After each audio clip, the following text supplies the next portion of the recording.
বড় বড় নেতারা, আমাদের সমাজের অনেক সুশীল ব্যক্তি ওই আওয়ামী লীগকে নতুন করে পুনর্বাসনের পরিকল্পনা করছেন। অনেকেই এখন গণতন্ত্রের কথা বলছেন, ভোটাধিকারের কথা বলছেন, বৃহৎ হৃদয়ের কথা বলছেন।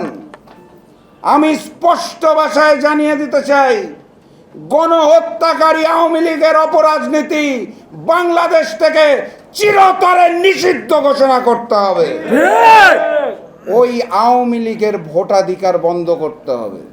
তারা তিনটি জাতীয় নির্বাচনে বাংলাদেশের মানুষকে ভোট দিতে দেয় নাই। তারা কোন অধিকারে আগামী নির্বাচনে অংশ নিতে চায়? কোন অবস্থায় আওয়ামী লীগ ভোটে অংশ নিতে পারবে না ইনশাআল্লাহ। সংগ্রামী সাথী এবং বন্ধুগণ, আমরা কোন বিচারের জন্য আজকে এখানে দাঁড়িয়েছি? এখানে বলা হচ্ছে আমরা 24-এর গণহত্যার বিচার চাই। অবশ্যই চাই। আমরা কি সেই শাপলা চত্বরের গণহত্যার বিচার করব না? আমরা কি পিলখানার গণহত্যার বিচার করব না?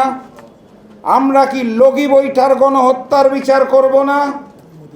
আমরা কি সাগর রুনি, এই প্রেস ক্লাবের যারা সাংবাদিক হত্যা করা হয়েছিল, সেই হত্যার বিচার করব না?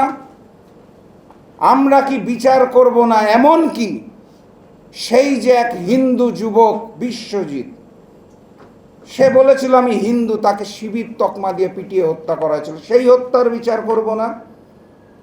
সকল হত্যার বিচার করতে হবে। আয়না ঘরে যাদেরকে অত্যাচার করা হয়েছিল সেটার বিচার হবে না?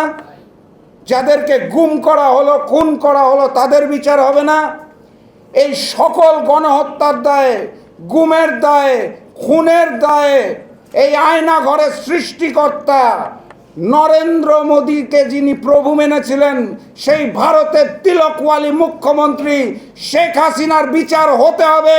জনতার আদালতে জনসম্মুখে ফাঁসি দিতে হবে। তার আগ পর্যন্ত